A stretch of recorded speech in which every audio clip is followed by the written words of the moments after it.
Welcome back to the Dear Katie podcast. This is Katie Kessner. I am the primary host of the Dear Katie podcast, and we are so delighted to have you take this journey with us on our weekly podcast episodes. I just want to remind everyone to do great self-care.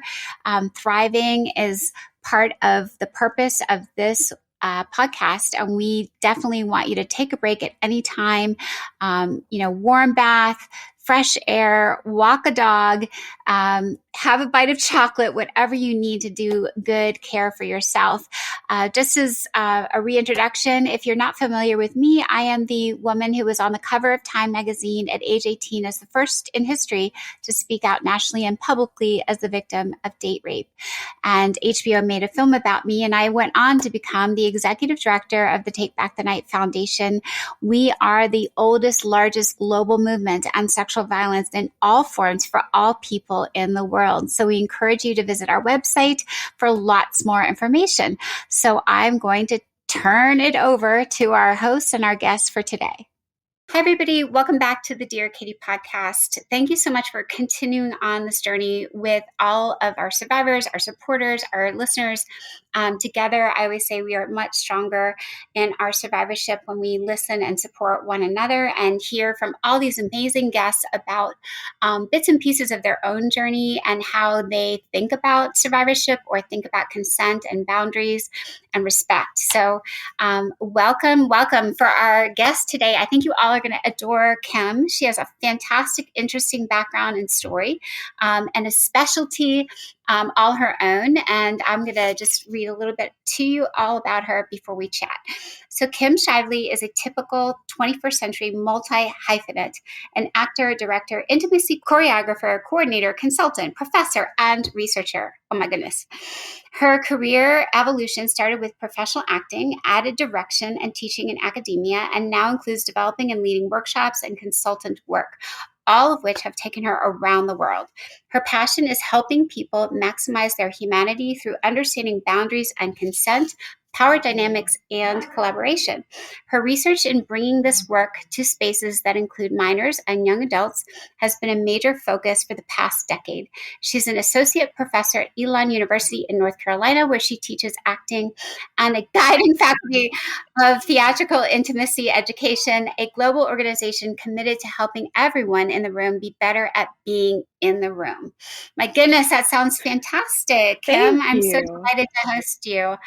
I think I always like just to give a little background, where you grew up, where you went to college, how you got into acting, maybe since that was your first part of your life. And then we can talk about how you wove and pivoted along the way. So tell us a little bit about yourself. Well, I grew up in Frankfort, Kentucky, where all of my family on both my parents' sides are from Kentucky, and acting was my first love. I was the kid that started performing as soon as someone would let me. So I started dance classes by 4 and singing and performing. And my mom was in the industry, and my dad is a physician and plays the piano and the organ. And so I had this really lovely blend of science and art.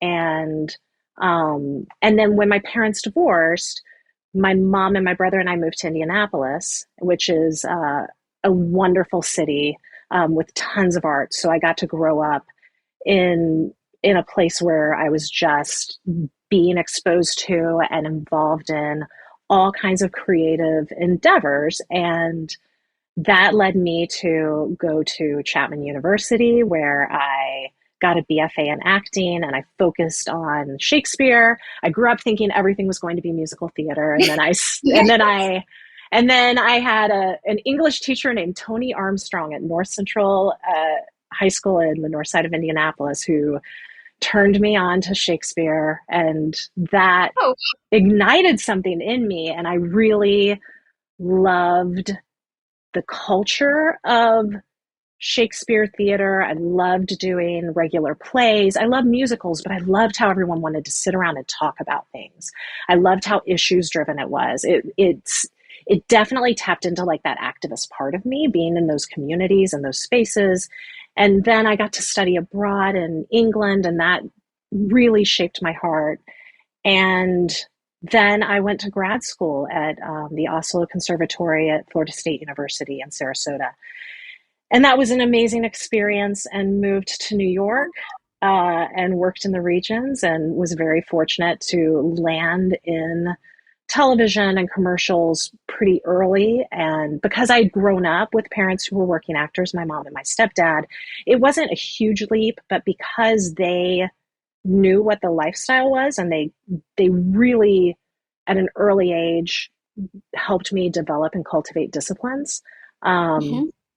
and started, dropping me off to auditions when I was 13. They knew what was going on inside, but they were very strategic and like letting me fail, letting me have experiences where if I didn't put the preparation in, then the consequence was I didn't do well. And how did that feel? And so they really challenged me, and didn't spend a lot of time talking to me about comfort, but did spend a lot of time talking to me about exposure and being exposed and being overexposed, and what it was like. How do I guard myself in this world? How do I not live in a fearful way, but a proactive way? And I was really fortunate. Yeah, Kim, let's talk a little bit about, because on the podcast, our listeners have heard Yes. lots of different, and I'm privy to all of them. Yes. So one thing that struck me that we've stumbled across many times is young people. You said age 13, you're off getting dropped off to act. Yeah. Now that's about the time one becomes a young woman, and a lot of things are changing. Yeah. And I'm curious, at that, if you remember, then was everyone treating you with respect? Were you ever, we've talked so many times with athletes and actors Yes. about uncomfortable moments Yes. because there's a ton of pressure on you. You're around a lot of adults. It's oftentimes unusual hours and Mhm. no supervision. So I'm just throwing that out there, and you don't have to say if anything happened, but just, Sure. what do you recall? I think what I recall is that being an actor is really uncomfortable. And being Mhm. alive is very uncomfortable. And my parents weren't concerned with my comfort, but what they wanted me to have was a strong sense of self, and a strong sense of having what I know now. And they didn't call it this at the time, but to have a strong Mhm. sense of what my boundaries were. And they were Mhm. great at talking me through what we were doing while we were doing it. They were Oh. really great about like telling me about what to expect with Mhm. with people that had more power than I had. They were great with unpacking things. I remember an audition where a specific casting director was really leveraging their power, and it activated something in me where I shook, and I had this like what I know is a shutdown now, but like it was like having an out of body experience because of the stakes and Wow. because of that power dynamic. And I remember my mom and stepdad sitting me down and talking about like, there are people who want to have power over you. This is an Mhm. industry that's shaped on power in so many circumstances. And so how do you choose? How do you have enough value in yourself that you make those choices? And sometimes I chose really wisely, and sometimes I made horrible mistakes, but I was so fortunate because my parents did shield me from everything's kept low stakes. Like I got a very big opportunity when I was 12 or 13. I'm a very late bloomer. So 13 for me was probably like everybody else's, 11. But I remember I got a really big opportunity, and there was a test involved, and they wanted to fly us somewhere to do the test, and it was very fancy. And my parents were like, no, no, we're not Mm-mm. going to do this because we're not going to move our family. So you can go be on this series where there's just no, not yet. And they were so I mean, I have journal entries, Katie, where it's like Oh my gosh. parents are ruining I my hate my career. parents. They They're so mean to at me. at 12, I was like, they are ruining my career. But Oh. I didn't have a career to speak of. And Yeah. they knew what was best for me. And ultimately, time and time again, it was reinforced through like some learning lesson. And so I did trust them. Like I was mad at them, but I knew when my mom was That's like, this is a that's bad move. I feel that's so fortunate, I think. I mean, you got through it, and you still were not really being stymied from Mm-mm. goodness, because you clearly did a lot of great stuff along the way. Absolutely. So, yeah. So, and I guess when your parents would just protect you, did they ever, I'm curious. I had parents who never talked about sex. They talked about it all the time. Oh God, They I was talked like, about sex I was all the wondering. time. I have the Okay. kitchen table is in our home that I grew up around. And it Uh-huh. is my friends. I have friends who call it the sex table Oh gosh. because they talked about sex. But also, my mom was the mom that, like, when a friend got pregnant in high school, my mom was the first person she told before she told any of us. Oh, My yeah, yeah. mom had those conversations. They began talking to me about sex. I remember I saw Howard the Duck, and there was a scene with like a condom. And I went and asked my mom what a condom was, and she was like, when a penis is erect, it's about this. And she went through and talked to me through like everything. And she was like, and She's then so you use the great. condom. And I don't think I was 12 or 13. I wasn't, I was Wow. maybe in fifth grade. So she just was like, I'm going to tell you about everything you ask me. Nice. And it did, I made mistakes, but I feel like with my temperament, I could have opened myself up to a lot more danger and harm had they not been like so open and available and No, appropriate, but like right. really, yeah, That's fantastic. I think that's probably helped you so much. it So has. yeah, so let's navigate onward. So you're an actor, Mm-hmm. Yep. and you do commercials, and what kinds of things are you doing? Theater, regional theater, commercials, a little bit of TV, some soap operas. And then I met my husband. Um, we got married, moved from New York to Los Angeles, had a great career in Los Angeles that I was really happy with for the most part. I was really happy. I was beginning to coach more. Um, I had not had a lot of female acting teachers. Um, I had a few good examples, but I didn't have a lot. So I didn't see myself in an acting studio because it Mhm. had been mostly men. And some of the women who had taught me had been mean. And it wasn't, it was, just it happens. And temperaments and personalities with acting teachers, the power dynamics with acting teachers are so complicated. And I think I knew that I wanted to be a different kind of coach for people. And if I was to be a teacher, I was going to be a different kind of teacher. And I come from like a family of teachers. My aunt is a retired school teacher. My mother has taught off and on. I have taught now in my career. So there's something in me that loves the mentoring model of teaching, but I wanted to do it differently. And so I had those years in Los Angeles working as an actor and like that, the big gaps in between to seek out really good teachers and in things like a yoga class. Like I would go to every yoga class to find the amazing yoga teacher and then take the class and be like, what That's makes so, this teacher amazing? oh, very interesting. And I think I was just like studying and grabbing mentors and finding Mhm. people that were good at things and figuring out, okay, I want to be good at that. How are they good at that? And Tim Ferriss had come out at that point and was really inspiring to me, and Adam Grant. And so early days of Brene Brown and Adam Grant and kind of that movement, I was in Los Angeles, which was a great place to be because there was so much without it being any cult of personality, right? Because Mhm. I had the access to all of these amazing resources, but I could do it remotely. By that time, the technology was far enough along that I could do a lot of that kind of learning remotely. So I started teaching, and I would leave. There was one day in particular that I remember where everything became very crystallized, and I had a director on a project. He did not want me on the project, but the client wanted me, and he was not nice to me, and he leveraged his power in really unfortunate ways. And that does not happen all the time, but that does happen. And by that time, I was like a big girl and kind of like I have my SAG pension and I do, I have my own checkbook, and I'm I'm a grown up. Like I kind of felt like you can act this way.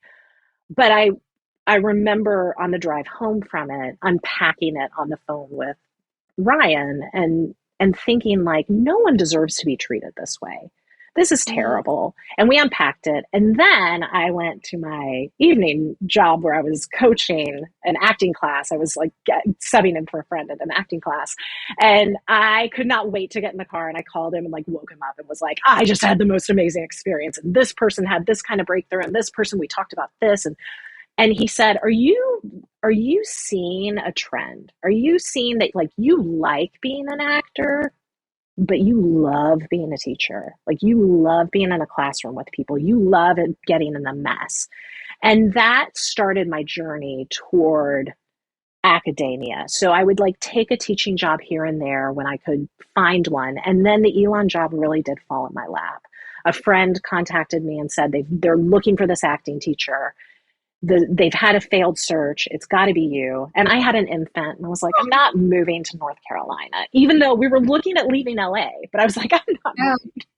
And then like a year later, maybe 7 months later, he called me and he was like, it failed again. The search failed because it's your job.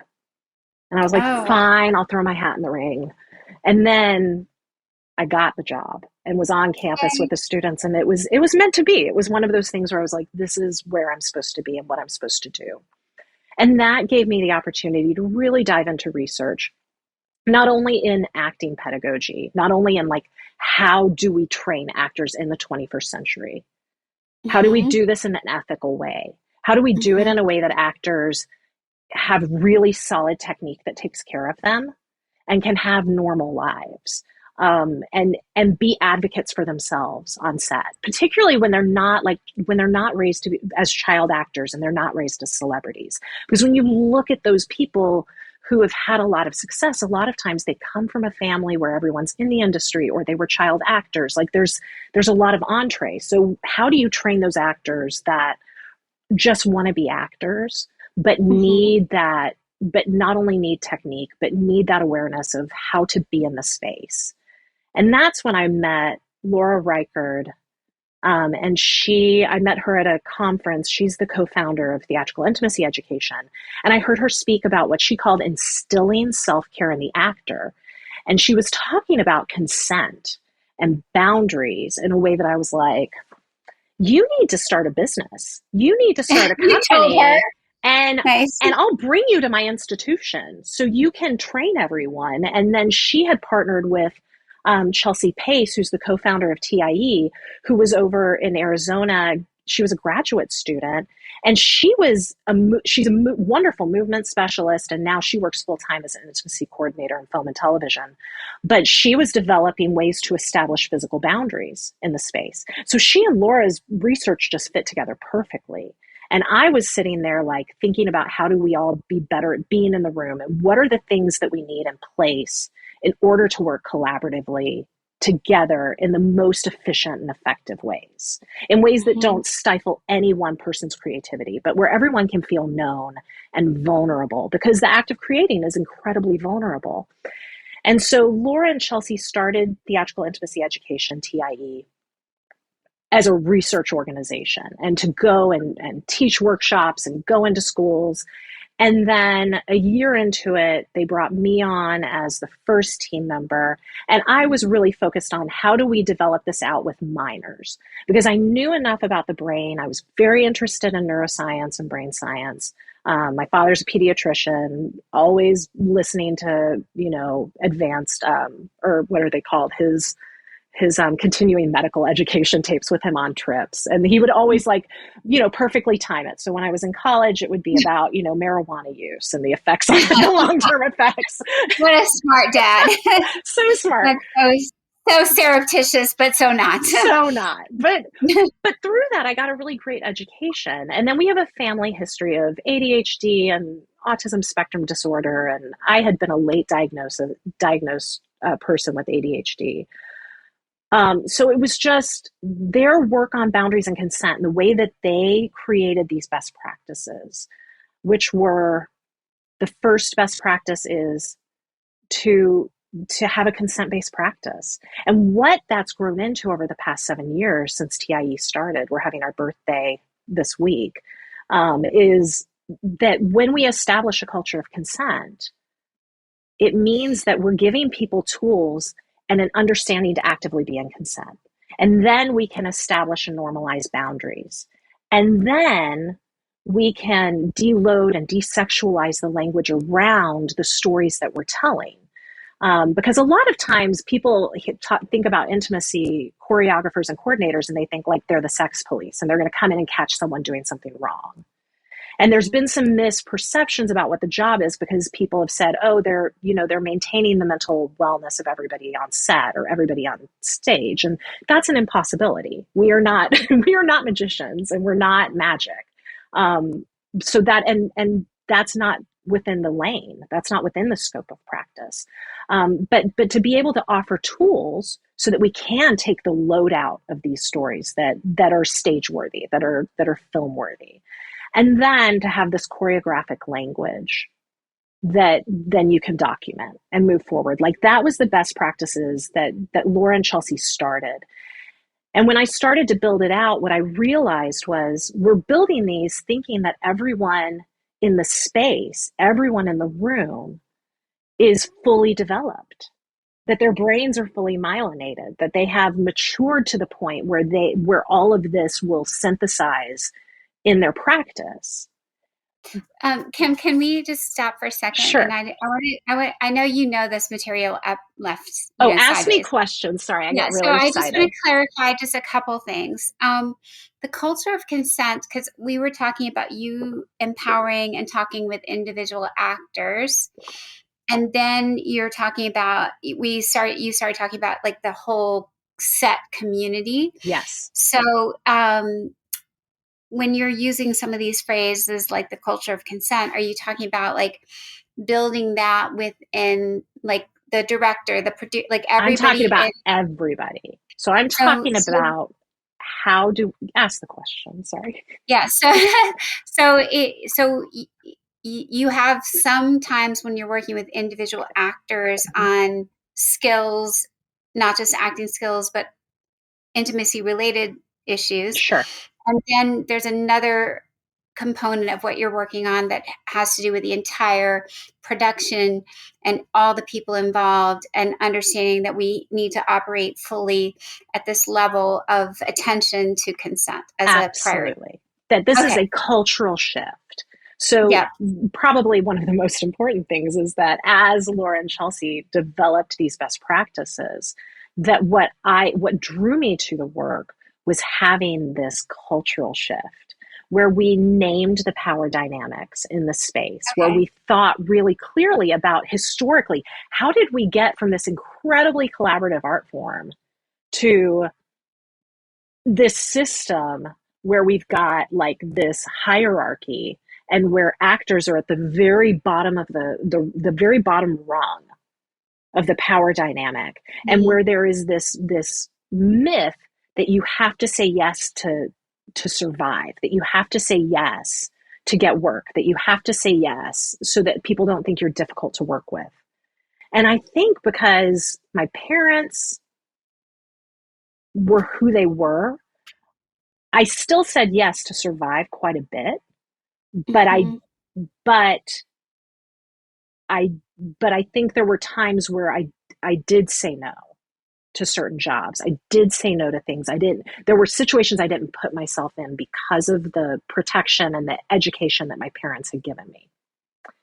Did you ever feel, Kim, like, let's talk about that for a second, because you did make tons of these choices yourself. Yes. And you just talked about a lot of potential factors that might go into one's ability to navigate it. And then you mentioned you're especially interested in adolescence, and you were an adolescent when you started doing this. Yes. And even we were talking about the brain development and the ability to think about long and short-term consequences. And like, I would say it's got to be a very, very different thing to think about what might feel pressurized to someone who's, I will say, under age 21 to 25, even when the whole brain's for sure. Even to 30 now, they're saying. Yeah. So, I mean, like, how have you nuanced what you're doing in that regard?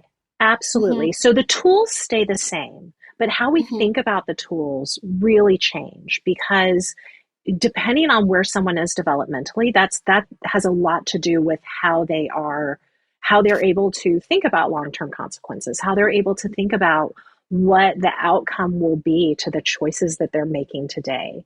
And so my brain's going in a few different directions. I'm trying to organize. I'm going to start with, so when we think about the developing brain, the brain develops from like the back to the front, right? And for me, I think about it in terms of we want to get the whole brain connected to each other, right? We want to get everything working together as much as possible, because when you're first, when our brains are first developing, they're kind of like the city of Los Angeles was before it was a sprawl and everything was connected. It was like little pockets of things, and then you're connecting through, what became freeways, but are really these neurocognitive pathways, and that adolescent brain, those things aren't connecting, and they go through these major shifts. Like when you're in the adolescent phase of the brain development, 30%, up to 30% of your brain gets pruned. Like you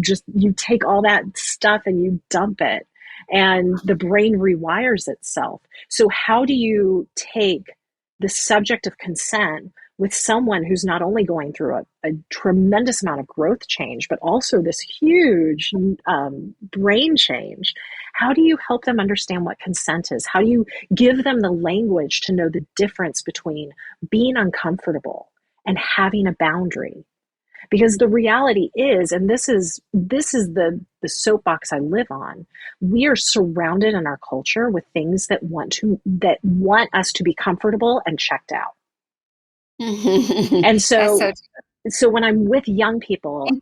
Yeah. I And show I would say it's even more so than ever. Like it it's is. super It saturated now. is. It is. And what we're going to see, and we're already seeing it, is they're looking at these brain scans of what the brain looks like in an adolescent who has been screen led, what Jonathan Haidt talks about in The Anxious Generation as screen Mm-hmm. led rather than play led, Mm-hmm. is we're seeing the brain look like the brain of someone who has experienced trauma. Oh my God. There are places in the brain and like the temporal lobes that are underdeveloped. That's where like our brain sifts through and decides what memories we keep and how we perceive things. So like technology is changing our brains, which means that for me, the theater is more important than ever, because there's something really Mhm. powerful about live performance and being with people and being in the dark, not observed by anyone, and watching someone illuminated by light telling a story, and having our mirror neurons like lit up so that our empathy turns on. It connects us immediately to our humanity. So for me, it means like getting out there and making sure that every theater has these tools, making sure community theaters have these tools, making sure that everybody who's going to be in the room has manageable, actionable tools that are so easy, even I can do it, right? To make things better, because there is such a power in theater.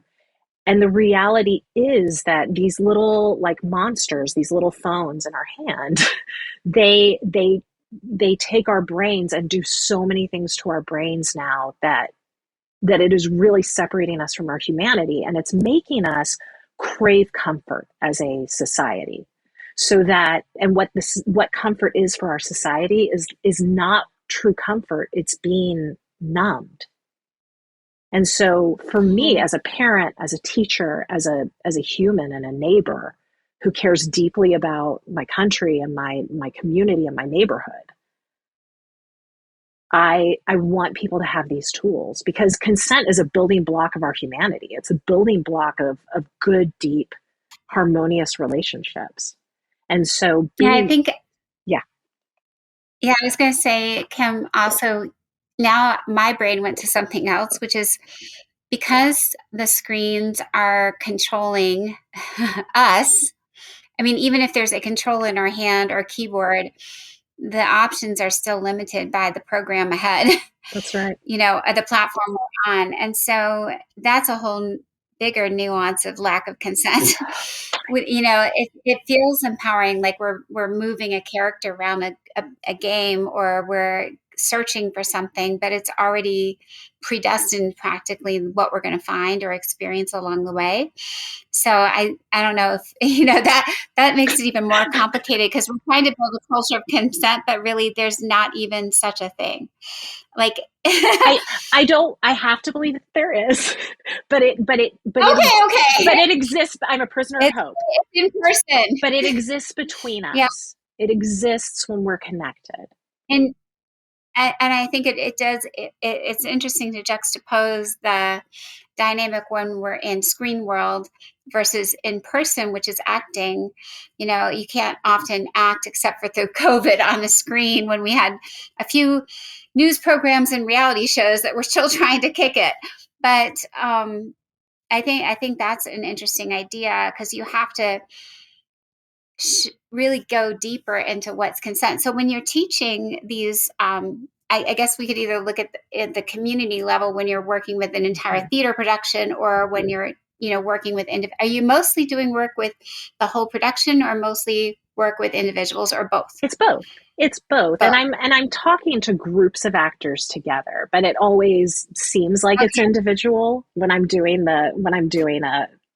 working with a group of actors and training them and giving them basic tools and having conversations with them about what consent looks like in the acting studio, what consent looks like in community or in production. But when I'm working with a big production, if I'm working on a television show, then I'm talking to members of the crew and members of the production team, and I'm helping put things in place. So I kind of have to do the whole thing. Can you give us some examples of like what that would sound like if you're coaching on consent? What Absolutely. sort of things are you saying? Like, how granular are we? Yes. Hugging? Are you talking about like physical contact, word choices? It's vulnerability, really, because in the creative space, if we're thinking about every single word we say, if we're doing that kind of self-watching and self-editing and monitoring, then we're not getting to the crux of action. And thought is wonderful, but the theater is not a place where we go to think. It's a place where we go to see action, and it's the day that something special happens. And so when I'm talking about consent with actors, Laura Reichard has a book coming out next year called Consent in the Acting Studio. And she talks about 5 qualities of consent. And among those are the usual enthusiastic yes, but we talk about the nuances of what an enthusiastic yes really looks like, because we're not talking about sex. We're not talking about even sexual relationships. We're talking about you are choosing to be in a production. You have said yes and accepted a role, or you are choosing to be in a class. You have taken the syllabus and said, I'm going to engage in this material, and I'm going to agree to the terms of this syllabus. So we get as granular as it's fully informed, and your mental cognition is at fully functioning capacity, meaning you're not in survival mode. You understand the repercussions if consent is revoked. That's been really tricky because a few years ago, Screen Actors Guild put out some language that said an actor can refuse to do anything at any time. Whether they deem it safe, real or imagined, they can refuse to do anything. And that's wonderful. But what they didn't say is, and you can be recast. And there are consequences that may potentially happen. And so for me, there's a lot of nuances with SAG. I'm not going to go into that right now. I'm going to talk about consent. The consent, having these qualities and understanding them and educating people on them and helping them understand their own polyvagal nervous system. We play fun games, but the games illustrate how we feel when there is a power dynamic. We help them understand the amygdala so that they have a real experience of what happens when the amygdala, that little dimmer, what happens when it turns up because there is a power dynamic. Because we now know through, all of the science that amygdala is always aware of what power is going on. And it's always a little bit lit up. Are we training people to be aware of that? Or are we reinforcing having them have a social survival response like fawn. Because when I Mm. teach, any young people that have grown up in a public school in America, they have been taught from a very young age that in order to survive, they have to please their teacher. And they have to say yes in order to survive and be acceptable or be or get the grade. And so we've set them up. And usually, by the way, that teacher looks like me. It's like a middle-aged white lady. So I have to move in spaces with students and say, you have most likely been conditioned to say yes in order to survive, to fawn, to please, to be like, to go along with things from the time you were 6 years old, and maybe even earlier. And survival is never consent. If we are in survival mode, we cannot consent. And so for me, the empowering part of this work is helping people understand when something gets activated. And I'm careful about the word triggered because I do have so much respect for survivors. And I see it misused so much in our culture. And one of the things that Laura and Chelsea have talked about that I think is really essential is that if we're saying, when we're giving trigger warnings in like a theatrical context, we're saying, first of all, we're saying trigger, like be aware of that, and warning, you should be triggered. So, and then it's assuming that people are going to move in spaces, and I'm speaking entertainment wise. And so I move in spaces where I'm like, could we do content disclosures? Because all of us have a very different perception of what can be traumatic. And part of being more trauma conscious in our practice is having that aware that everyone experiences things in very different ways, and we need to empower people to be able to articulate what their boundaries are. So when I think about this generation, first of all, it's like, how do I most effectively equip them to understand when something is being activated? How do I help them understand themselves? And so that they can take responsibility for their own process, their own learning, their own work as an actor, so that they can have their own boundaries and articulate those, and then move in spaces where they can articulate those boundaries without fear of without fear of retaliation. Because for me, at the end of the day, it's that empowerment that helps me keep making good art, that helps me keep the creative process going. So, Kim, when you teach them not only to know what these, when they feel activated or uncomfortable, do you go into the nuances of how to say that, you are or I am feeling, when you Yes. use you are doing something versus. We use I statements. We teach them to speak from I statements.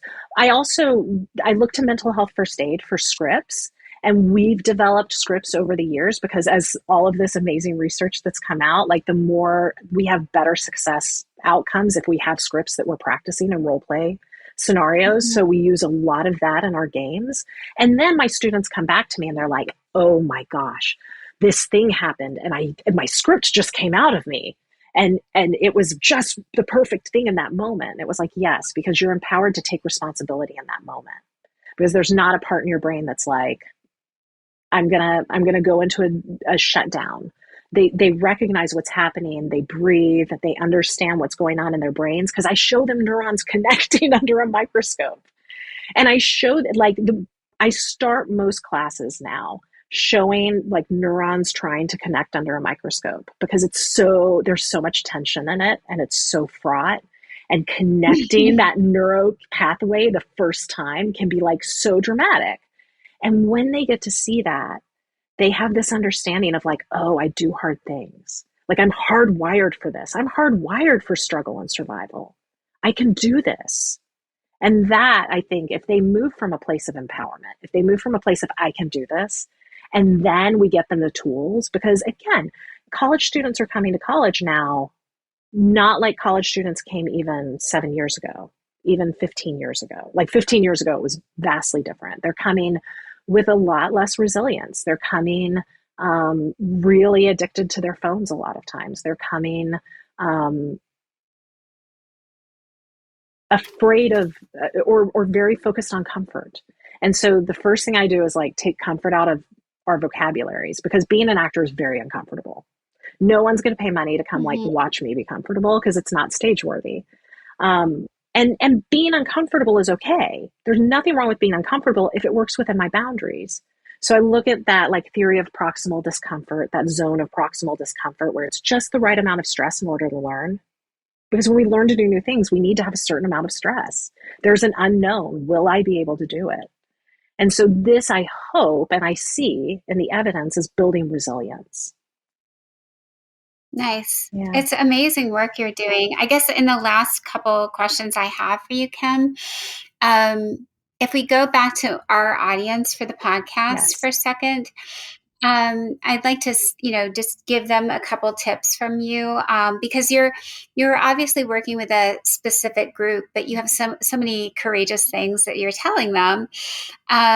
So, what out of your, bag of awesomeness could you give to those who are trying to navigate having not had consent, a Yes. consensual experience, if they're coming from already having been through a lot of trauma? Um, any two ideas you want to give to, like, how can you reestablish that confidence to be able to say, I'm worthy of setting boundaries? Yes. First of all, for me, looking at the brain, like watching YouTube videos of the brain active and doing things, um, reminds me that we are hardwired for resilience. We are hardwired to overcome. And so the first thing is beginning to take time to be gentle with yourself and know yourself, and find what is that beginning stage of activation for you, and how do you manage activation? And I'm not talking about for those who are still in a stage of PTSD where they do not have digestible trauma. I am not a mental health specialist. I'm a consultant, and I have and that is such a really precious and specific time that needs to be guarded. But as trauma has been digested, as people are moving into taking those steps of establishing boundaries and really honoring consent, I would say take time to figure out what is uncomfortable and what is a boundary.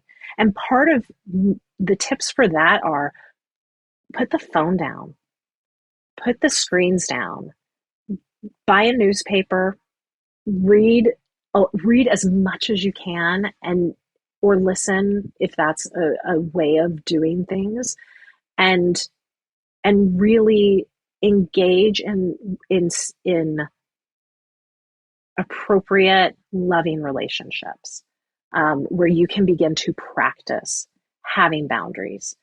Because for me, it all has to happen in relationship with other people, relationship with ourselves, and relationship with other people. So for me, that looks like getting in a reading group, like a book club, or getting in a yoga class, like being in places where you can begin to practice having a boundary and what that feels like.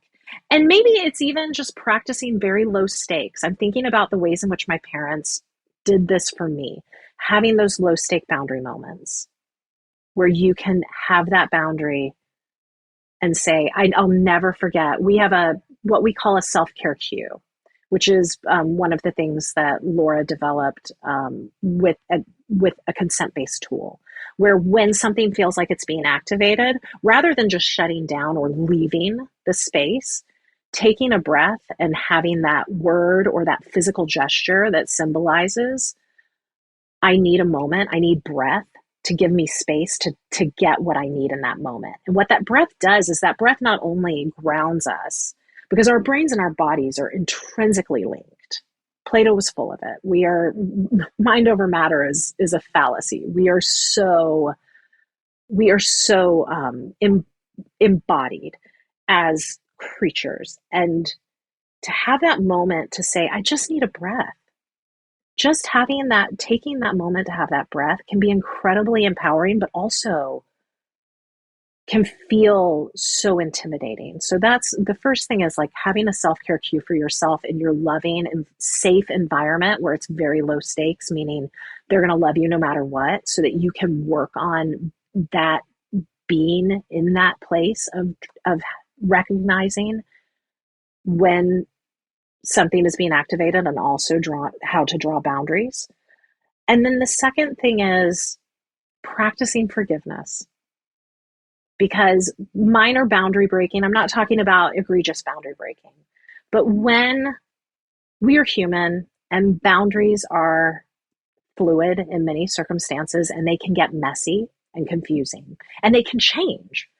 And that means that when we are taking these steps of bravery to articulate our boundaries, that we're also extending grace to others as they are working out how to live within boundaries and how to articulate their own boundaries, or maybe they cross a boundary accidentally or purposely or innocently, mindlessly, to practice forgiveness. Because I do think that that is one of the really important parts of consent-based work, is that we assume good intent, and that we offer and extend grace. That is fantastic advice, Kim. I'm glad I asked those questions. And it's been such a pleasure to learn about your work and how you're changing and you're shape-shifting those really important sets, because what goes on that stage or on that screen is something so many of us are going to also see. And to know that it's being done with this whole environment of practicing consent and culture, as you said, of consent is very hopeful to me. Me as well. And I'm sure to our listeners. Yeah. So I'm delighted to have had you on the podcast, Kim. And I know you, probably now we'll have some people want to go to Elon just to learn from you. Thank you. Thank you for having me. Yeah, you're not leaving anytime soon, as far as we know, right? No. Good. Nope. Okay. Well, yeah, thanks so much, Kim. And for our listeners, thank you all for continuing to take this journey. Thank you for continuing to be open to all the amazing guests and their differing perspectives and backgrounds who we bring on the show. I hope each of you will take something from every single one. And if you're feeling inspired by any episode in particular, hopefully you'll check out our new shop, because many of the episodes now have their own merch. You can wear a shirt with an episode theme.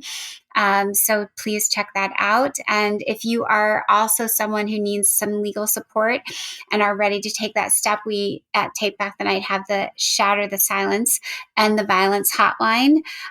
So it's 567-SHATTER if you want to reach out for free legal information about your situation or someone you care about. So until we have another episode, please take excellent self-care.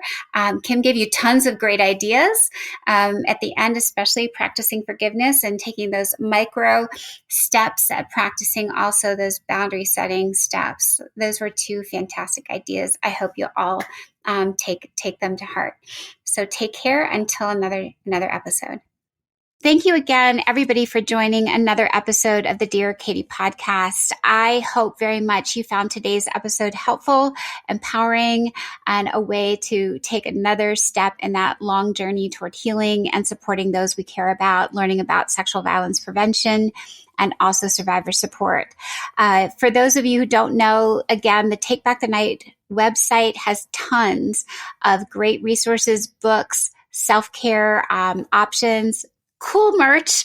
If you're feeling like you need a wearable, we have great t-shirts. Of course, we would love it if you follow along on our free newsletter with news and events going on around the country and even around the globe. And finally, don't forget to like us and follow us on Facebook and Instagram. You'll find our entire community popping up here and there, and recaps of our podcast episodes as well. So together we shatter the silence, and together we end the violence. Take care.